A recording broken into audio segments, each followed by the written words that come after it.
that we overcome that week. We overcome. I give people numerous opportunities to get beyond themselves, numerous opportunities to connect with themselves. I want them to get frustrated. I want them to get impatient. I want them to get overly analytical, because that's the end of their belief. And then finally, when they finally make up their mind to let go and just do it, and they run into that feeling, they run into that experience, they're all in.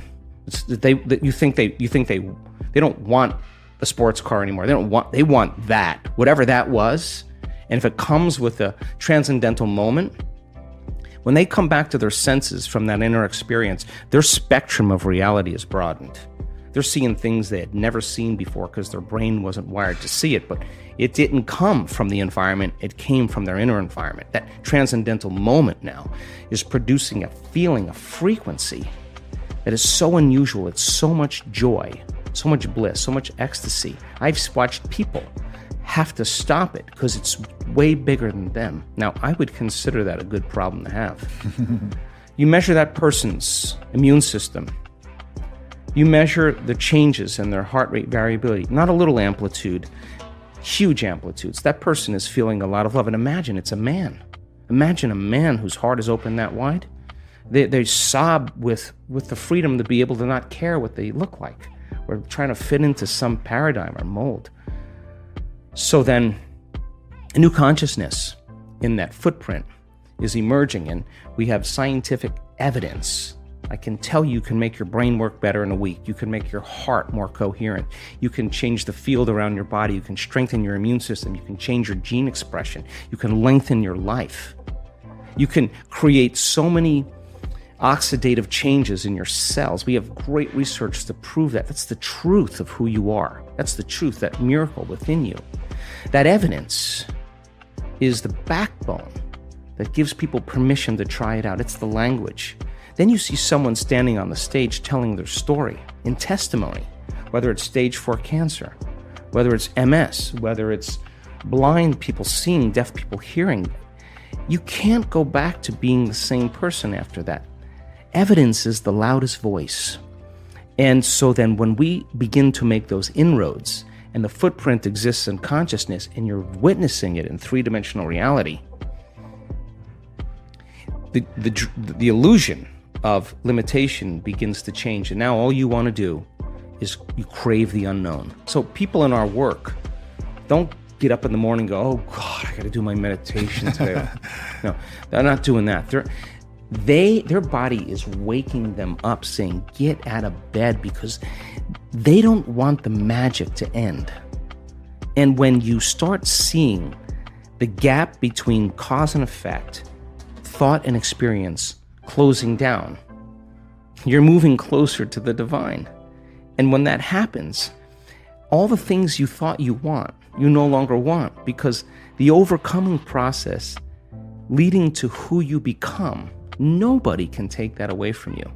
So we practice it in our seated meditations. We practice it standing and walking. You better walk as it, and you better be able to embody it and practice doing it with your eyes open. So when you return back to your life, when you walk from your house to your car, you're walking in the energy of your future. And if you keep doing that, it's going to become a habit. And people are going to start looking at you going, something's different about you. You know why? Because you're no longer showing up equal to their memory of you. Something's different about you. You're unpredictable. It's not what you're saying.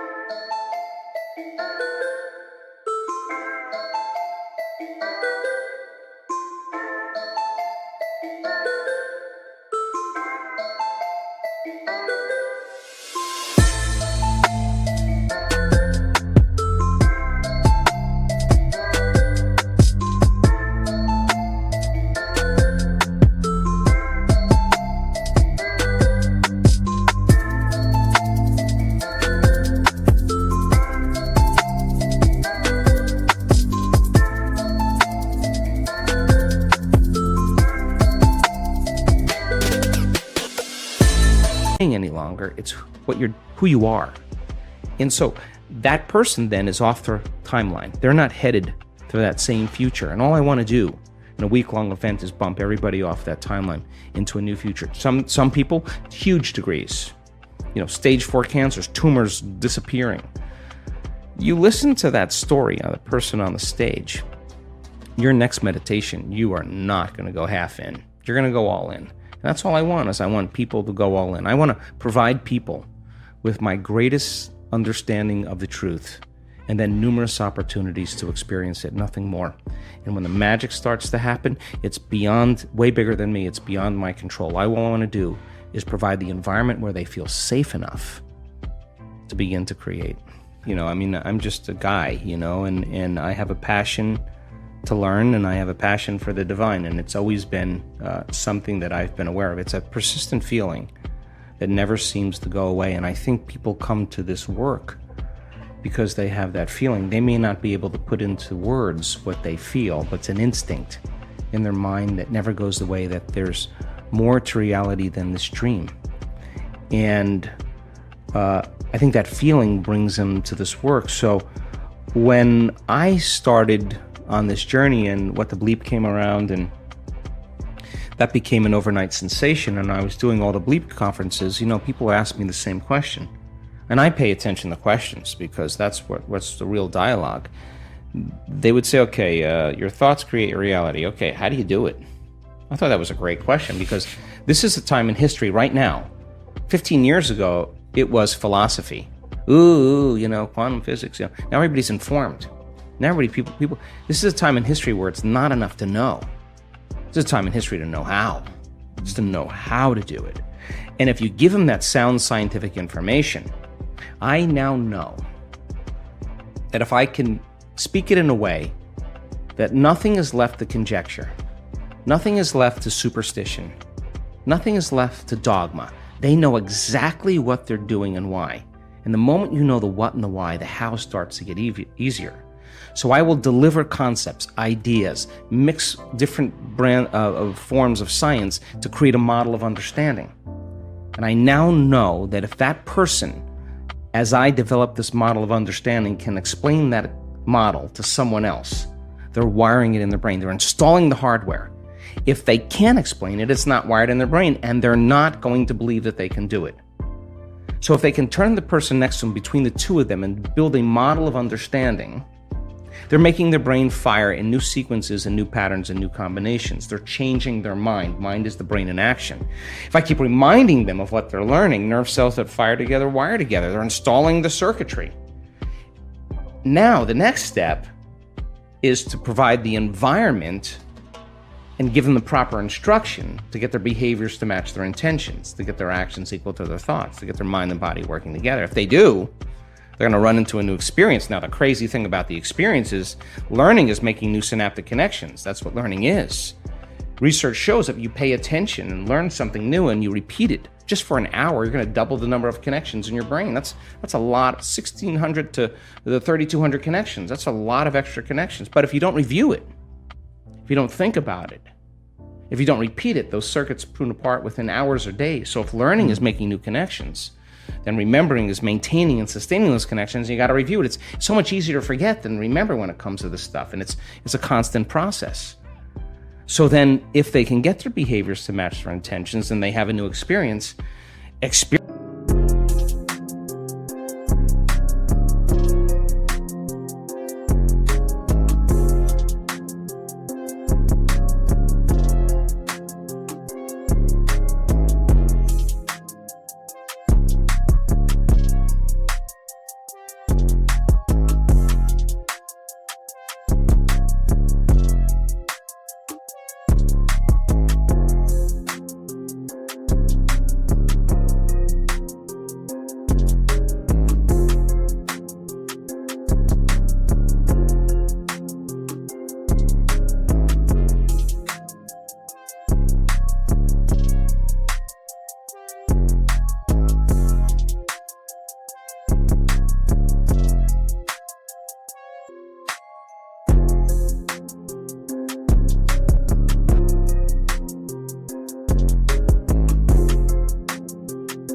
enriches the philosophical circuits in the brain, but when those neurons string into place, the brain makes a chemical. And that chemical is called a feeling or an emotion. And when you start feeling unlimited, when you start feeling worthy, when you are having an experience that causes you to be more in love with life, it is that chemical release from the limbic brain that teaches your body chemically to understand what your mind has intellectually understood. So if knowledge is for the mind, experience is for the body, and in that moment the person's embodying the truth of that philosophy, and now they're selecting and instructing new genes from the experience because the chemistry that's coming from the environment is information. And so genes make proteins, and all of a sudden they start wearing a different body. Repeat it over and over again. Do anything over and over again. Neurochemically, you'll condition your mind and body begin to work as one. Do it enough times, now your body will know better than your conscious mind. Now it's innate in you. Now it's second nature. Now it's simple. Now you know that you know. You may not know how you do it. You don't know how, but you can do it because it's subconscious now. So now that implicit memory, now you're mastering that knowledge. You're mastering the philosophy. You're becoming the knowledge. You're embodying it so much so that it's automatic, it's effortless, it's easy.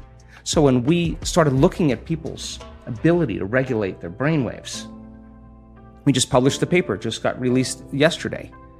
Our students in our community can do it in 4 seconds, 5 seconds, 9 seconds, 11 seconds. It's not like, hey, I'm getting the divine ahead of you. It's just like they've done it so many times, like it's like driving a stick shift. It's not a difficult thing, but they practiced. And they came up against their blocks. They came up against their limitations. They came up against their frustrations. They came up against their analytical mind, and I want them to in a week-long event, because if not now, when? Now is the new later, and let's do it now, right? Yes. So then what we learned when we started studying brains, well, we were doing pre and post measurements, and we've got thousands and thousands of brain scans. We have real-time brain scans too, and when I started seeing people whose brains were getting worse during a meditation, I said to them, what are you doing in there? And 100% of the time, they were analyzing their life or themselves within some disturbing emotion. And if emotions are the record of the past, and those emotions are derived from the hormones of stress, they were thinking in the past. And I learned right in that moment that if I got the person past the emotion, cross the river of change with me, forget about the emotion, just keep overcoming it. Forget about the past. Dragging people out of their past is the work. And now it's time for our daily Complete the Quote challenge. If you are new to this, your job is to complete the inspiring quote we choose for you and write the correct answer in the comments below the video. If you can give us the right answer first, you're the winner of this daily challenge. So far you are very successful. Most of you knew the right answers. In the previous video we had a quote that belongs to Joe Dispenza. We were looking for 2 words, and the quote goes like this. If we can hold onto an idea, we begin to wire and shape, and the correct answer was our brain.